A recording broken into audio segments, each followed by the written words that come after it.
ሰላም እንዴት ናችሁ? ወዲያና ሁ ተመልካቾቻችን ነው ስፖርት ተጀምሯል። ከዚህ ሰዓት አንስቶ የተለያዩ ስፖርታዊ መረጃዎችን ወደ እናንተ ወደ ውድ ተመልካቾቻችን ምናደርስ ይሆናል። ገዚ እንዴት ነህ? ሰላም እንዴት ነሽ ጄሪ? ሳምንቱ እንዴት እየሄደ ነው? አሪፍ ነው። እንግዲህ ሳምንቱ መጨረሻ ቀናት ላይ ተገናኝተናል። ለታርብ ላይ ቅዳሜና እሁድ እንግዲህ በሀገር ቤትም በባህር ማዶም የተለያዩ ጅማሯቸውን የሚያደርጉ የውድድር አይነቶች አሉና ለስፖርት ቤተሰቡ ጥሩ ተዝናኖትን ሊያላብሱ የሚችሉ እንግዲህ የስፖርት ኢቨንቶች ይኖራሉ። እነዚህን እንመለከታለን። ዝውውሮችም አሉና እነዚህን እያየን ቆይታ እናደርጋለን። ተመልካቾቻችንም ከኛ ጋር ቆይታ እንዲያደርጉ እንጋብዛቸዋለን። ከሀገር ውስጥ የስፖርታዊ መረጃዎች ስንጀምር በትናንትናው ዕለት የኢትዮጵያ እግር ኳስ ፌዴሬሽን አንድ መግለጫ አውጥቷል። የኢትዮጵያ ብሔራዊ ቡድን ከዲሲ ዩናይትድ ክለብ ጋር የወዳጅነት ጨዋታ በዚሁ ክረምት የሚያደርግ ይሆናል። ያንን አስመልክቶ ጋዜጣዊ መግለጫ ትላንት ሰጥቶ ነበርና እስቲ ምን ትላለህ? ሰዎችም እንግዲህ በዚህ ሐሳብ ላይ ብዙ አስተያየቶቻቸውን እየሰጡ ይገኛሉ። አሜሪካ ለሁለተኛ ጊዜ እንደሚኬድ ይታወቃል። በዚህ ከወዳጅነት ጨዋታ ጋር ተያይዞና በዚሁ አጋጣሚ ሰዎች የተለያየ አስተያየታቸውን እየሰጡ ይገኛሉ። አንተስ እንዴት ተመለከተዋለህ? መግለጫውንስ እንዴት አየኸው? እንግዲህ ጄሪ ወደ የኢትዮጵያ እግር ኳስ ፌዴሬሽን እና የአሜሪካኑ ዲሲ ዩናይትድ እግር ኳስ ክለብ ጋር እንግዲህ ስምምነት ተፈጽሟል ከዚህ ቀደም ማለት ነው። ከዚህ በፊትም እንግዲህ ከሁለት ዓመት በፊት ቀደም ሲል አንቺ እንደጠቀስሽውም የኢትዮጵያ ብሔራዊ ቡድን ወደዛ ተጉዞ ጨዋታዎችን አድርጓል። ከጋያና ብሔራዊ ቡድን ጋር እንደዚሁም ከሎንዶን ዩናይትድ ጋርም እንደዚሁ ጨዋታ ያደረገበትን አጋጣሚ ማስተዋወስ እንችላለንና ሁለቱ ተቋማት እንግዲህ የውል ስምምነት አላቸው። ለ3 ዓመታት ይቆያል ከዚህ በኋላ ማለት ነው። የወዳጅነት ጨዋታዎችን እንደዚሁ ክረምት ላይ ያደረጉ ቆይታ እንደሚያደርጉ ነው የተገለጸው ማለት ነው። እንግዲህ ከዚህ በፊት በነበራቸው ጉዞ ላይ የተለያዩ የኮቺንግ ስታፍ አባላቶች እንደዚሁ የጠፉበትን ሂደት እናስታውሳለን። ተጫዋቾችም ወደዛው ሄደው የቀሩበትን አጋጣሚ ተመልክተናልና ብዙ አንድምታ ያላቸው ጉዳዮች ይነሳሉ ከዚህ ከብሔራዊ ቡድኑ ጉዞ ጋር በተያያዘ ማለት ነው። አንዳንዶች እንደውም ቅሬታቸውን ሲገልጹ ምንድነው እኔም የምጋራቸው በአንድ መልኩ ማለት ነው የኢትዮጵያ ብሔራዊ ቡድን የወዳጅነት ወይም የአቋም መፈተሻ ጨዋታ ሲያደርግ ከብሔራዊ ቡድኖች ጋር ቢሆን ይመረጣል። ምክንያቱም ወደፊት በነጥብ ጨዋታ የምታገኛቸውን ብሔራዊ ቡድኖች ጋር የአቋም መፈተሻ ጨዋታ ስታደርጊ በነጥብ ጨዋታም ልታገኛቸው ትችያለሽ እና የብሔራዊ ቡድን አገነባብ ወይም ደግሞ የአፍሪካ ብሔራዊ ቡድኖች ሊሆኑ ይችላሉ፣ የራሱ የአሜሪካ ብሔራዊ ቡድን ሊሆን ይችላል፣ ሌሎችም ብሔራዊ ቡድኖች ሊሆኑ ይችላሉ። ብሔራዊ ቡድኖች ራሳቸው የሚገነቡበት ሂደት አለና ያንን ጨዋታ ስታደርጊ አንቺ የምትገኝበትን ክፍተት በደንብ አድርጎ ያሳይሻል። ከክለብ ጋር ጨዋታውን በምታደርጊበት ሰዓት ላይ ክለቦች ደግሞ የራሳቸው አወቃቀርና የራሳቸው የተጫዋቾች ብዛትና ጥራት ሊኖራቸው ይችላልና ያናህል ለኢትዮጵያ ብሔራዊ ቡድን እንደዚሁ በፕሮፌሽናል ከተመለከት ነው። በእርግጥ አንዳንድ ጊዜ ክለቦች ከብሔራዊ ቡድን ጋራ ጨዋታቸውን ሲያደርጉ እናያለን። በሌላውም ዓለም አንዳንድ ጊዜ የተለመደ ሁኔታዎች ይኖራሉ። ነገር ግን ኢትዮጵያ ብሔራዊ ቡድን ግን በየዓመቱ ከዲሲ ዩናይትድ ጋር ነው ደግሞ አቅጣጫ እየቀየሩ ሌሎች ሀገራትን ሌሎች ብሔራዊ ቡድኖችን ማግኘት ቢቻል የኢትዮጵያ እግር ኳስ ፌዴሬሽን የተሻለ ነገር ወይም ብሔራዊ ቡድኑ ግንባታ ላይ የተሻለ ነገር ሊያመጣ ይችላልና አንዳንድ ጥቅሞች አሉ። በእርግጥ ተጫዋቾች የመታየት እድል አላቸው ወደዛ ሲወጡ። ለምሳሌ በዚህም በጋዜጣዊ መግለጫው ላይ የተነሳችው ሎዛ አበራ የሉሲዎቹ የፊት መስመር አጥቂ በዲሲ ፓወር እግር ኳስ ክለብ ውስጥ የመጫወት እድል አግኝታለች። ይሄ ደግሞ አቶ ኢዮማሞ የተባሉት የዲሲ ዩናይትድ ባለድርሻ ናቸው። እሳቸው ትላንትም በዚህ በውል ስምምነቱ ላይና ትላንት በነበረው ጋዜጣዊ መግለጫ ላይም እንደዚሁ ተገኝቷል እና ይሄ ከዲሲ ዩናይትድ ጋር ባለ ግንኙነትና በተፈጠረላቸው እድል ነው ተጫዋቾች እንደዚህ አይነት መልማዮች እይታ ውስጥ ሊገቡ ይቻሉ የሚል ሐሳብ ያነሳሉ። ከዛ ባለፈም የስራፌል ዳኛቸውም ጉዳይ እንደዚሁ ተነስቷል። ስራፌል ዳኛቸው ደግሞ ለሎንዶን ዩናይትድ እንዲጫወት እድል ያገኘው በእኚህ ግለሰብ አማካኝነት ነውና የኢትዮጵያ እግር ኳስ ፌዴሬሽን ከእኚህ ግለሰብ ጋር ባለው ስምምነት መሰረት ነው እድሎች ሊከፈቱ ይቻሉት የሚል እነዚህ አይነት ነገሮች ጠቀሜታ አላቸው። ነገር ግን ወደ ሌላስ ሀገር ብንሄድ ለምሳሌ ወደ እንግሊዝ ብንሄድ ይሄ እድል ቢገኝ ወደ ብራዚል፣ ወደ ስፔን፣ ወደ ቤልጂየም፣ ሌሎች ወደ ጀርመን ሊሆን ይችላል፣ ወደ ፈረንሳይ ሊሆን ይችላል። እንደዚህ አይነትን ደግሞ እድሎች ቢገኙ ሞር የተሻለ ሊሆን ይችላል። ምክንያቱም ከአሜሪካ ይልቅ እነዚህ የአውሮፓ ሀገራቶች ደግሞ ለእግር ኳሱ በጣም ቅርብ ነው። የእግር ኳስ እድገታቸውን እንደምታየው ነው። ሊጎቻቸውን በጣም ጓግተን ነው እኛም የምንመለከተው። እታች ያሉ እንኳን የሊግ እርከን ላይ የሚገኙ ተጫዋቾች ጥራታቸው እስከምን ደረጃ እንደሆነ ይታወቃልና እንደዚህ አይነት ተሞክሮችን ለማግኘት ደረጃቸው ከፍ ካሉ ሀገራት ብሔራዊ ቡድኖች ጋር የበለጠ የኢትዮጵያ ብሔራዊ ቡድን የወዳጅነት ጨዋታ ቢያገኝ የተሻለ ነው። በገንዘብ ደረጃ የተጠቀሱ ነገሮች አሉ። የኢትዮጵያ ብሔራዊ ቡድን ከዲሲ ዩናይትድ እግር ኳስ ክለብ ጋር በሚያደርገው የአቋም መፈተሻ ጨዋታ $20,000 ይከፈለዋል ተብሏል። ጨዋታውን በማድረግ ብቻ ማለት ነው። ያንን የወዳጅነት ጨዋታ ደግሞ ማሸነፍ ከቻለ $50,000 ይከፈለዋል። ያው ከፍ ይልለታል ማለት ነውና እንደዚህ አይነት ጥቅሞች አሉ። ነገር ግን በብሔራዊ ቡድን ደረጃ እኛ አሁን የኢትዮጵያ ብሔራዊ ቡድን ጠንካራ ብሔራዊ ቡድን ያስፈልገዋል ማለት እስካሁን ድረስም የመጣንበት ሂደታችንን በተለይ የቅርብ ዓመታት ውጤቶቻችንን እንደሚያሳዩት የእግር ኳስ ቤተሰቡን በጣም አርቀውት ነው እያየን የምንመለከተው ማለት ነውና ጠንካራ ብሔራዊ ቡድን እንዲገነባ ደግሞ የወዳጅነት ጨዋታም ስታደርጊ ጠንካራ ብሔራዊ ቡድን ብትገጥሚ ሞር የተሻለ ነው ብሔራዊ ቡድኑን ለመገንባት ማለት ነው። ከገንዘቡ ይልቅ የብሔራዊ ቡድኑን ለሚጠቅመው ነገር ቢለፋ ሞር የተሻለ ነው። እኔ አሁን የኢትዮጵያ እግር ኳስ ፌዴሬሽን ያመጣቸው እድሎች ጥሩ ናቸው። ቀደም ሲል የዘረዘርኳቸው ለተጫዋቾች እድል መክፈት በትንሹም ቢሆን እቺ ትንሽ ብር ማግኘቱ ለፌዴሬሽኑ ሊደግፈው ይችላል። ነገር ግን ጠንካራ ብሔራዊ ቡድን ያስፈልጋል። የ29 የአፍሪካ ዋንጫ የውድድር መድረክን ኢትዮጵያ ታስተናግዳለች እየተባለ ነው። ይሄንን የማስተናገድ እድል ደግሞ ካገኘንና ካፍ ይሄንን እድል ከሰጠን ደግሞ የኢትዮጵያ ብሔራዊ ቡድን የማጣሪያ ጨዋታዎችን ሳያደርግ በቀጥታ አዘጋጅ በመሆኑ ራሱ በዚህ የአፍሪካ ዋንጫ የውድድር መድረክ ላይ የመሳተፍ እድል ያገኛል።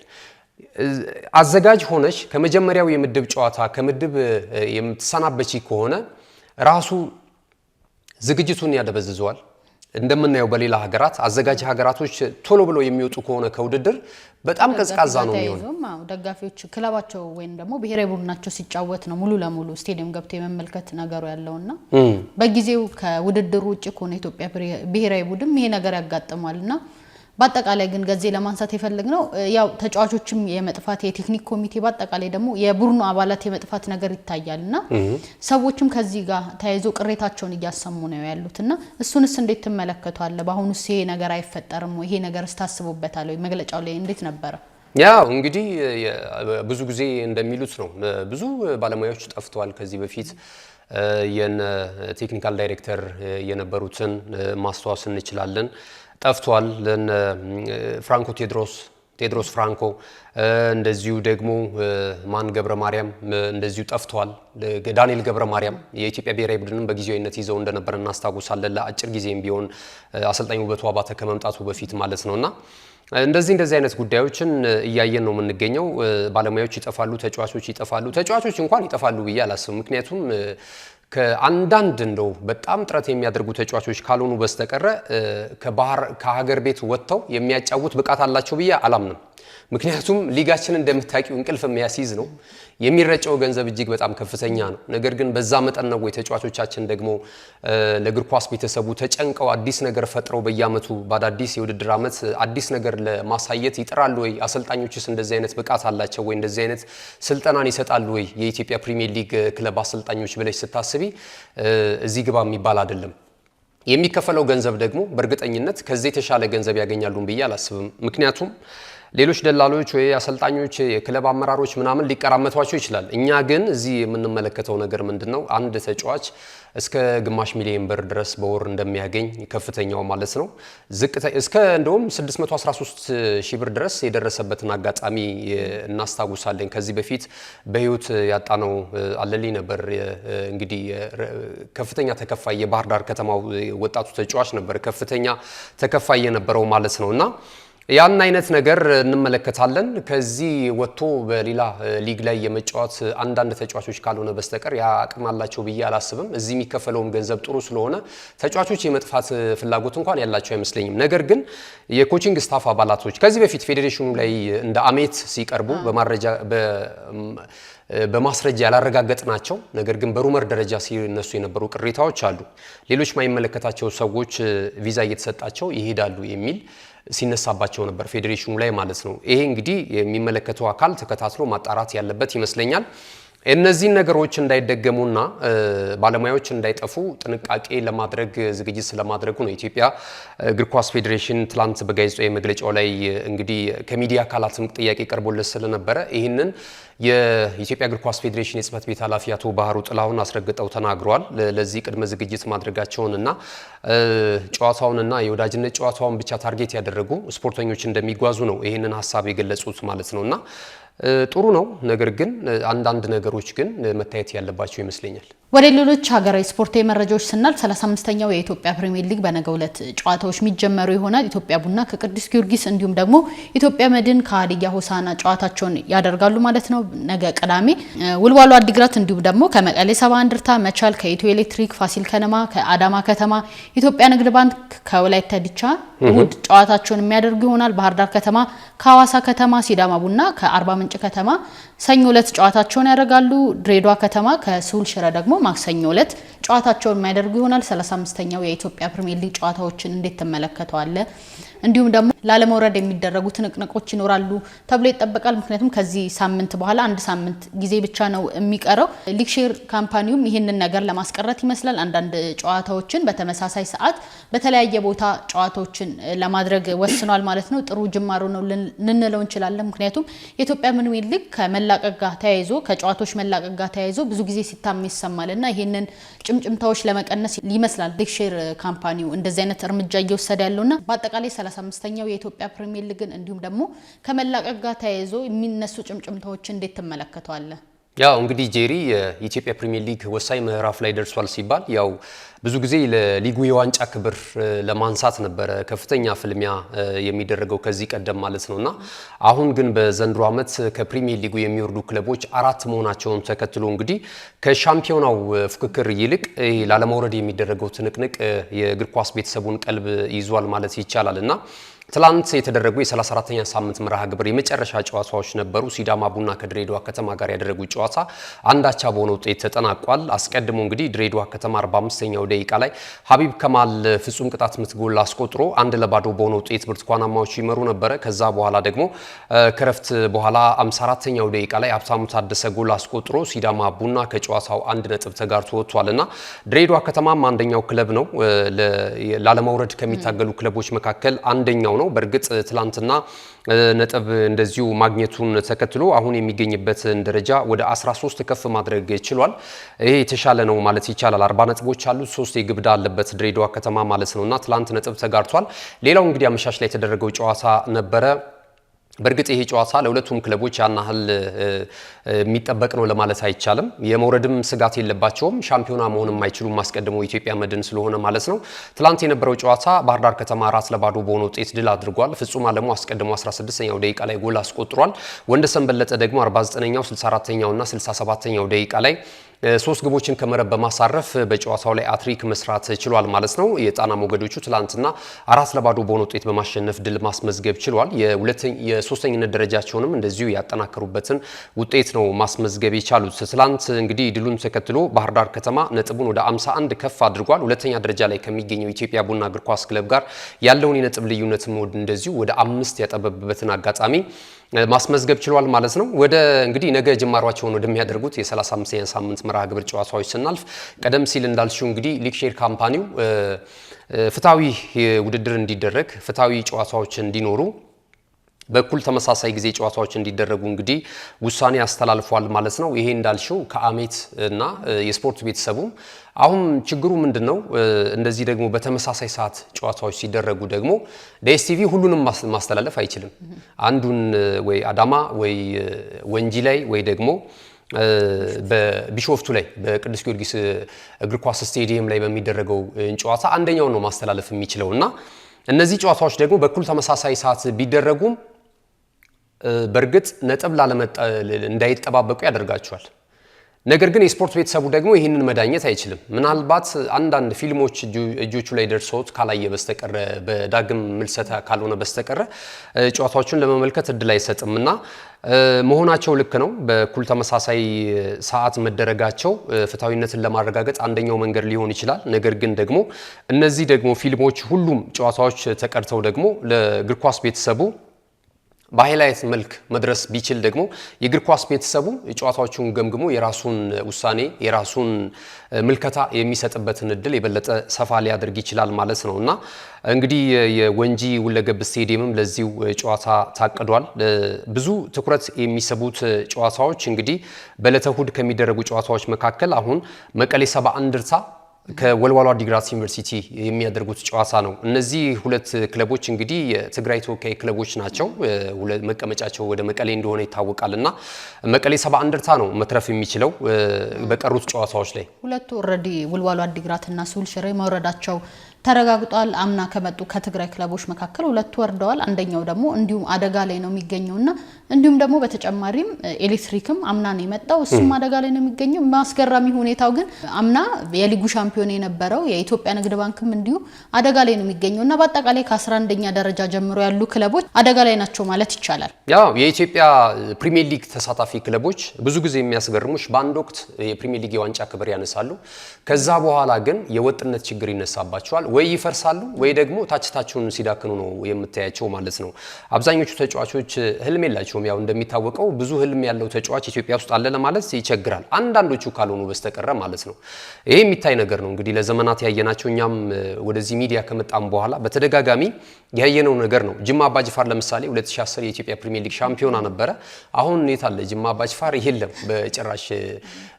አደረጃጀት እንደዚህ ነው እንግዲህ ብዙ ጊዜ ገንዘቡ ፈሰስ ይደረጋል ለሻምፒዮናነት የሆነ ሰዓት ሲሯሯጡ ታያለሽ ባለስልጣናቶቹ። ከዛ በኋላ ግን ውጤቱ ከመጣ ዋንጫው ከመጣ በኋላ የክለቡ መዋቅር ላይ ብዙም ሲሰራ አንመለከትም። የእንግሊዝ ፕሪሚየር ሊግ ክለቦችን ሌሎችም በአፍሪካ ሀገራትም ጠንካራ ክለቦችን ብንመለከት አደረጃጀታቸው ህዝባዊ ነው። ህዝብ ራሱ ይፈልጋቸዋል። ህዝብ ነው እየከለላቸው የሚጠብቃቸው። በፋይናንስ ሲጎዱ የተለያዩ ቀውሶች ሲገጥማቸው ህዝብ ነው የሚያተርፋቸው። ነገር ግን ወደ መንግስት ግን ጥገኝነት ከያዙ ወይም ግለሰቦች ላይ ጥገኝነት ከያዙ ግለሰቡ ሲፈልግ ያቆማቸዋል፣ ሲፈልግ ያፈርሳቸዋል። በግለሰቡ ኪስ የተወሰነ ነው የሚሆነው አብዛኞቹ እንትኖች ማለት ነው። መንግስት ጋርም እንደዚሁ ዲፔንድ ሆኖ የሚቋቋም ክለብ መንግስት ከፈለገ እንዲቀጥል ያደርገዋል፣ ካልፈለገ እንዲፈርስ ያደርገዋል ማለት ነው። ያ አይነት አካሄድ ለኢትዮጵያ እግር ኳስ እድገት ከፍተኛ ማነቆ ሆኖ እየተመለከትን እንገኛለንና ኢትዮጵያ ንግድ ባንክ አምና እንደጠቀሽው ሻምፒዮና ነበረ። ዘንድሮ አንድ የግብዳ አለበት። የደረጃ ሰንጠረዡ ላይ 12ኛ ደረጃ ላይ ነው የሚገኘው። አሁንም ላለመውረድ በሚደረገው ትግል ውስጥ ከሚገኙ ክለቦች መካከል አንደኛው ነው ማለት ይቻላል እና የወጥነት ችግር ስታነሺ ነው ይሄንን ሐሳብ ይመጣልኝ። ፋሲል ከተማ ከአዳማ ከተማ ሌላኛው ተጠባቂ ጨዋታ ነው። ሁለቱም የመውረድ ስጋት አለባቸው። ስለዚህ እነዚህ ሁለት ቡድኖችም የሚያደርጉት ጨዋታ በጣም ይጠበቃል። ይህ ጨዋታ ቀን 9 ሰዓት ላይ እንግዲህ በዕለተ እሁድ በአዳማ ሳይንስና ቴክኖሎጂ ዩኒቨርሲቲ ስቴዲየም ነው የሚደረገውና ሻምፒዮናው አስቀድሞ ታውቋል። ላለመውረድ የሚደረገው ትንቅንቅ ግን አሁንም እንደቀጠለ ነውና እነዚህን ጨዋታዎች የሚያገኙበት አጋጣሚ ካለ ተመልካቾቻችንም እንዲከታተሉ እንጋብዛቸዋለን። ዲኤስቲቪ አንዱን ጨዋታ ነው የሚያስተላልፈው እንግዲህ በየዕለቱ ማለት ነው። በስተመጨረሻ ወደ አትሌቲክስ ወሬያችን ስናልፍ በትላንትናው ዕለት ኖርዌይ ላይ የዳይመንድ ሊግ ውድድሮች ተካሂደው ነበርና እስቲ ስለሱ የምትለን ነገር ካለ? አው እንግዲህ ዳይመንድ ሊግ በተለያዩ ከተሞች እየተከናወነ ነው የሚገኘው። ትላንትና ቀደም ሲል እንደተጠቀሽው በኖርዌይ ኦስሎ የተደረገ ውድድር ነበረ። በ5000 ሜትር በወንዶች በተደረገ ውድድር የኢትዮጵያን አትሌቶች ድል አልቀናቸውም። ነገር ግን ሁለተኛና ሶስተኛን ይዞ አጠናቋል። ቢኒያም ማህሪ ትላንትና በተደረገው ውድድር ላይ ሁለተኛ ደረጃን ይዞ አጠናቋል። 12:45:93 በመግባት እንግዲህ ወጣቱ የወደፊቱ ተስፈኛ በሁለተኝነት ውድድሩን አጠናቋል። አትሌት ኩማ ግርማ ደግሞ ሶስተኛ ሆኖ የነሐስ ሜዳሊያ ተሸላሚ ሆኗል። 12:46:41 በመግባት ማለት ነው። አጎስ ገብረሕይወት፣ ዮሚፍ ቀጀልቻን የመሳሰሉ ትልልቅ እንግዲህ ስም ያላቸው አትሌቶች በዚህ ውድድር መድረክ ላይ ቢሳተፉም ትላንትና ድል ሳይቀናቸው ቀርቷል ማለት ነው።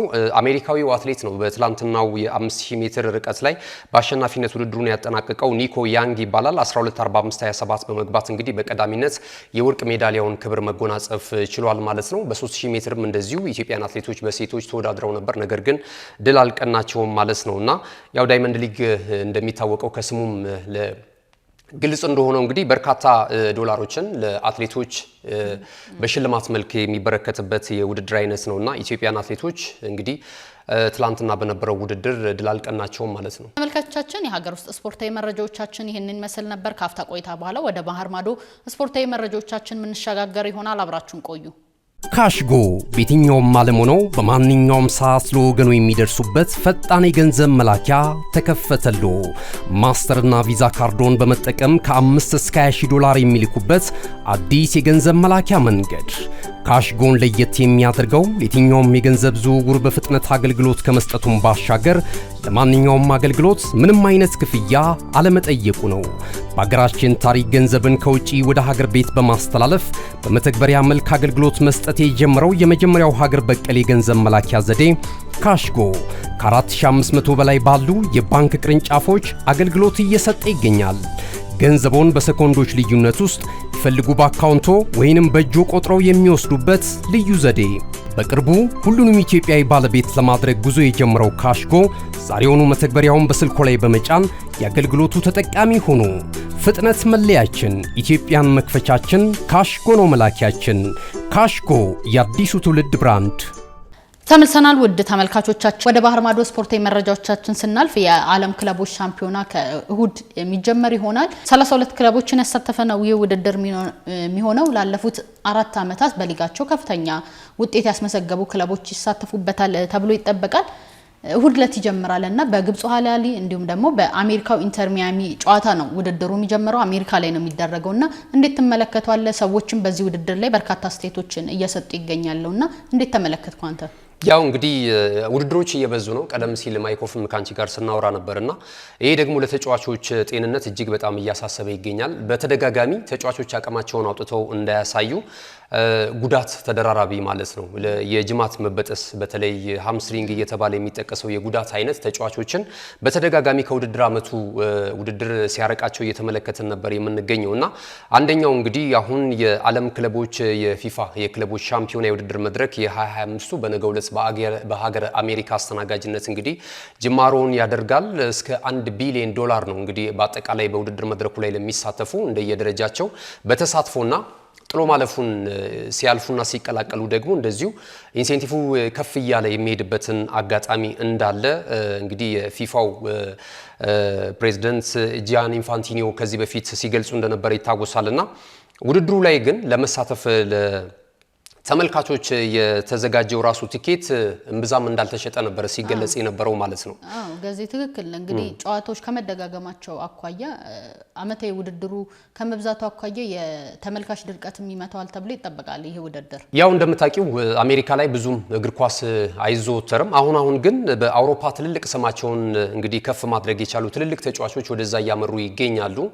እንደነ ሊዮኔል አንድሬስ ሜሲን የመሳሰሉ ትልልቅ ተጫዋቾች በዛ መገኘታቸውን ተከትሎ በዚህ ውድድር መድረክ ላይም ይሳተፋሉ። እንደውም ፊፋ ትልልቅ ክለቦችን የማሳተፍ እቅድ ነበረው። ለምሳሌ እንደነ ክርስቲያኖ ሮናልዶ ያው አልናስር በዚህ ውድድር መድረክ ላይ አይሳተፍምና አልሃሊን ተቀላቅሎ እንዲመጣ ቼልሲንም ተቀላቅሎ እንዲመጣ ጥረትና ግፊት ሲያደርጉ እንደነበረ የሚታወስ ነው ማለት ነውና እንደነ ሊዮኔል አንድሬስ ሜሲ ግን በዚህ ውድድር መድረክ ላይ መገኘታቸው ምናልባት በዚህ ውድድር መድረክ ላይ አንዳንድ ተመልካቾችን ቢሆኑ እንዲገኙ የሚጋብዛቸው ይመስለናል። 32 ክለቦች እንግዲህ በ8 ምድብ ተከፍለው ጨዋታቸውን የሚያደርጉ ነው የሚሆነው። ሀሊላል ከኢንተር ሚያሚ የሚያደርጉ ጨዋታ እንግዲህ መክፈቻ ነው። ነገ ሌሊት ለእሁድ አጥቢያ ነው ውድድሮቹ በአጠቃላይ የሚከናወኑት ጨዋታዎቹ። ባየር ሙኒክ እንደዚሁ ከኦክላንድ ሲቲ ጋር ጨዋታውን ያደርጋል። ፒኤስጂ ከአትሌቲኮ ማድሪድ፣ ፓልሜራስ ከፖርቶ እንደዚሁ ፖታፎጎ የተባለው የብራዚል እግር ኳስ ክለብ እንደዚሁ ከሲያትል ሳውንደርስ ጋር ጨዋታውን የሚያከናውን ይሆናል። ቼልሲ እንደዚሁ ከኤፍሲ ጋር ጨዋታውን ያደርጋል። ቦካ ጁኒየርስ በዕለተ ማክሰኞ ነው ጨዋታውን የሚያከናውነው። ፍላሚንጎ እንደዚሁ ከኤስ ቱኒስ ጋር ጨዋታውን ያደርጋል። የአፍሪካ ክለቦችም እዚህ ላይ ይሳተፋሉ። ለምሳሌ እንደነ ሀሊላል የመሳሰሉ ክለቦች አሉ። ኢኤስ ቱኒዝ አለ፣ ማሜሎዲ ሰንዳውስ እንደዚሁ ዋይዳድ ካዛብላንካን የመሳሰሉ የሞሮኮ ክለቦች በዚህ ውድድር መድረክ ላይ የሚሳተፉ ነው የሚሆነው። ሪያል ማድሪድ የዚህን ውድድር መድረክ 5 ጊዜ የዋንጫ ክብሩን በማሳካት ቀዳሚ ነው። ባርሴሎና ደግሞ 3 ጊዜ አንስቷልና በዚህ ውድድር መድረክ ላይ እንግዲህ የሚሳተፉ ክለቦች ከፍተኛ ትንቅንቅ ያደርጋሉ ተብሎ ይጠበቃል። ያው ሽልማቱ በጣም ከፍ ያለ ነው። $1 ቢሊዮን ነው እንግዲህ ፊፋ ይፋ እንዳደረገው መረጃ መሰረት ከሆነ ከነገ በስቲያ እንግዲህ ሰዓቱም አመቺ አይደለም። ሌሊት ላይ ነው የሚደረጉት አብዛኞቹ። እንግዲህ ከእንቅልፍ ተነስተን ነው ጨዋታዎቹን የምንመለከታቸው። ለዘገባ መረጃዎችን ለማግኘትም እጅግ በጣም ከባድ የሆነ ሰዓት ነው ውድድሩ የሚደረገው። እሺ ገዚህ ወደ ዝውውር ወሬያችን ስናልፍ አርሰናል እንግዲህ የውድድር መስኮቱ ከመጀመሩ ጀምሮ የተለያዩ ተጫዋቾችን ያዘዋውራል የሚል ጭምጭምቶች ይሰማሉ። እስካሁን ግን ምንም አይነት ተጫዋቾች አላዘዋወረም። ከዛ በተቃራኒው እነ ቼልሲ፣ ሲቲ፣ ዩናይትድ ተጫዋቾችን እያስፈረሙ ይገኛሉ። ባያስፈርሙ እንቅስቃሴ ላይ ናቸው። ከአርሰናል በተሻለ አርሰናል በጭምጭምታ ብቻ ነው አሁን ላይ በወሬዎች ብቻ ነው እየሄደ ያለውና ከዚህ ጋር ተያይዞ ማቲያስ ኩና ወደ ዩናይትድ ገብቷል እንዲሁም ደግሞ ቶማስ ፍራንክ አሰልጣኝ ቶማስ ፍራንክ ወደ ቶተናም እንደገባ ተነግሯልና በአጠቃላይ የውድድር መስኮቱ እንዴት ተመለከቷል? እንግዲህ የዝውውር ሁኔታው እጅግ በጣም ተጧጡፎ ቀጥሏል። ክለቦች የተለያዩ ተጫዋቾችን በአዲሱ የውድድር ዓመት ለማጠናከር የተለያዩ ተጫዋቾችን እያስፈረሙ ይገኛሉ። ቀደም ሲል የጠቀሻቸው ክለቦች አሉ እንደነ ማንቸስተር ዩናይትድ፣ ሲቲ ደግሞ በተለይ የተለያዩ ተጫዋቾችን እያመጣ ይገኛል። ከጃንዋሪ ጀምሮ ነው እንግዲህ ወደ ክለቡ አዳዲስ ተጫዋቾችን እየቀላቀለ የሚገኘው። ቼልሲም እንደዚሁ እየተሳተፈ ይገኛል። አርሰናል እንዳልሽው አሁንም አንጠልጣይ ሆኗል። በክረምቱ የተጫዋቾች የዝውውር መስኮቱ ላይ እንግዲህ ከ200 እስከ 300 ሚሊዮን ፓውንድ ድረስ ከክለቡ ባለሀብቶች እንደሚመደብለት ሲገለጽ ነበረ። እሱም ደግሞ በአውሮፓ ቻምፒየንስ ሊግ የውድድር መድረክ እንደምታውቂው እስከ ሰሚ ፋይናል ድረስ ተጉዟል። በየዙሩ በሚደረጉ የሽልማቶችም ጥሩ ገንዘብ እንደሰበሰበ እናውቃለን። የሊጉን የውድድር በሊጉ ላይ ደግሞ ሁለተኛ ደረጃን ይዞ ማጠናቀቁም የሚታወስ ነው። በዚህም ከቴሌቪዥን መብት የሚያገኛቸውና ሌሎች ከስፖንሰርሺፕ የሚሰበሰባቸው ገንዘቦች አሉና ተጫዋቾችን ለመግዛት የሚያስችለው አቅም ገንብቷል። ነገር ግን በዘንድሮ ዓመትም የ9 ቁጥር አጥቂ የማስፈረም ሁኔታ ላይ አሁንም ወገቤን እያለ ከተለያዩ ተጫዋቾች ጋር ግን ስሙ እየተያያዘ ነው የሚገኘው። አስቀድሞ አሌክሳንደር አይዛክን ከኒውካስል ዩናይትድ ለማስፈረም ከፍተኛ ፍላጎት ነበር። ነገር ግን የተጫዋቹ የተለጠፈበት ገንዘብ እጅግ በጣም ከፍተኛ መሆኑን ተከትሎ በዛው በኒውካስል ዩናይትድ ቤትም እንደዚሁ ቆይታ ሊያደርግ እንደሚችል እየተገለጸ ይገኛል። ከዛ በኋላ እንግዲህ ጂኦኬሬሽን እና ቤንጃሚን ሴስኮን ነበር ሲያማርጡ የነበሩት መድፈኞቹ። የቪክቶር ጂኦኬሬሽ ጉዳይ ያው ዩናይትድም ገብቶበታል አሁን ላይ። እነሱ ደግሞ ትኩረታቸውን ማድረግ የፈለጉት በተለይ አሰልጣኝ ሚኬል አርቴታ ሁለተኛ ምርጫው የነበረው ቤንጃሚን ሴስኮ ነው እንግዲህ ከአሌክሳንደር አይዛክ በመቀጠል ማለት ነው። እንግዲህ በዚህ ዝውውር ዙሪያ የተለየ ነገር ዛሬ ይሰማል ተብሎ ይጠበቃል ከአርቢ ሌፕዚግ እና ከአርሰናል ሰዎች ጋር በተያያዘ ማለት ነው።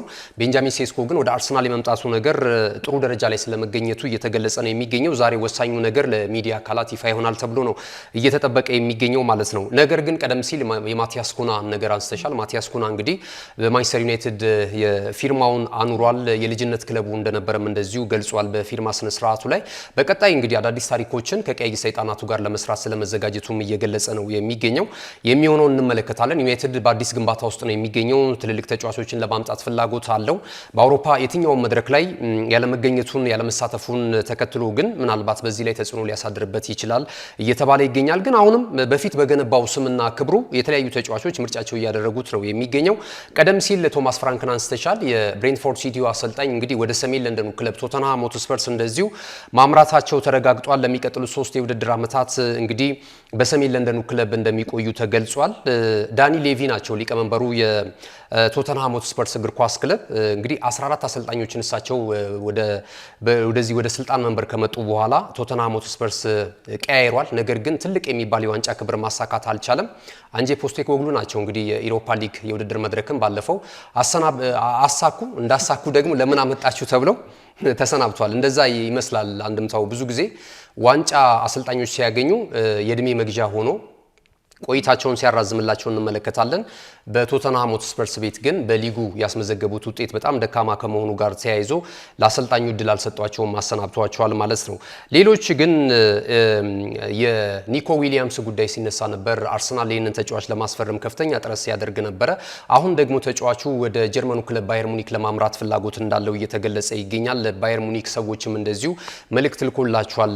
ያንን ማሊያ የመልበስ ፍላጎት አለኝ እያለ እየተገለጸ ነው የሚገኘው። ከዚህ ቀደም ሚካኤል ሜሪኖ የአርሰናሉ ተጫዋች ይህን ተጫዋች የአገሩ ልጅ ስለሆነ እያግባባ እንደነበረና ዲፕሎማት ሆኖ የተለያዩ ሀሳቦችን ሲሰጥ እንደነበረ ሲገለጽ ነበረና በቀጣይ እንግዲህ የዚህ የግራ መስመር ላይ በዚህ በገብርኤል ማርቲኔሊ ቦታ ላይ አዲስ ተጫዋች ማምጣት ይፈልጋል ሚካኤል አርቴታ። ምክንያቱም ይህ ተጫዋች ከብራዚል ክለብ ከመጣ በኋላ ረጅም ዓመታቶች ተቆጥሯል። ነገር ግን ተግባቦት የለውም። ብዙ ጊዜ ከተጫዋቾች ጋር የሚያደርገው እንቅስቃሴ ቀና ብሎ አይጫወትም። ውሳኔዎች ላይ ችግር አለበት። ኳስ የሚሰጥ ኳስ አይሰጥም። እንደገና ደግሞ ራሱ ማስቆጠር ያለባቸውንም ኳሶች ሲያስቆጥርና ውጤታማ ሲሆን አልተመለከትንም እና ይህንን ተጫዋች ምናልባት ወደ ሴሪያው ክለብ ወደ ኤስ ሚላን ሊሸጡት ይችላሉ እየተባለ እየተገለጸ ይገኛል። ራፋኤል ሊያዮም የዚህ ድርድር አካል እንደሚሆን እየተገለጸ ነው የሚገኘው እና ከዝውውር ጋር በተያያዘ እንግዲህ እንደምታውቂው በየጊዜው አዳዲስ አፕዴት የሚደረጉ መረጃዎች አሉ። በምሽቱ የስፖርት ዜና ወጃችን ላይ ደግሞ አዳዲሶቹን ይዘንላቸው ወደ ተመልካቾች የምንቀርብ ነው የሚሆነው። እናመሰግናለን ገዜ ስለሰጠህን መረጃ። ተመልካቾቻችን የዛሬው ናሁ ስፖርት መሰናዷችን ይህን መስል ነበር። ከእናንተ ጋር ቆይታ ያደረግነው እኔ ኢየሩሳሌም አጥናፍና ገዛኸኝ ዱላ ነበረን። መልካም ቀን። እነሆ የምስራች የ10 አየር መንገድ የበረራ ትኬት ለውድ ደንበኞቹ በተቀላጠፈና አስተማማኝ በሆነ መንገድ እያቀረበ ያለው። በዚህም በደንበኞቹ የተመሰገነው ጉዞጎ አሁን ደግሞ ተደራሽነቱን በማስፋት ተጨማሪ ባንኮችን በማካተት ለውድ ደንበኞቹ የበለጠ አስተማማኝ ለመሆን ችሏል።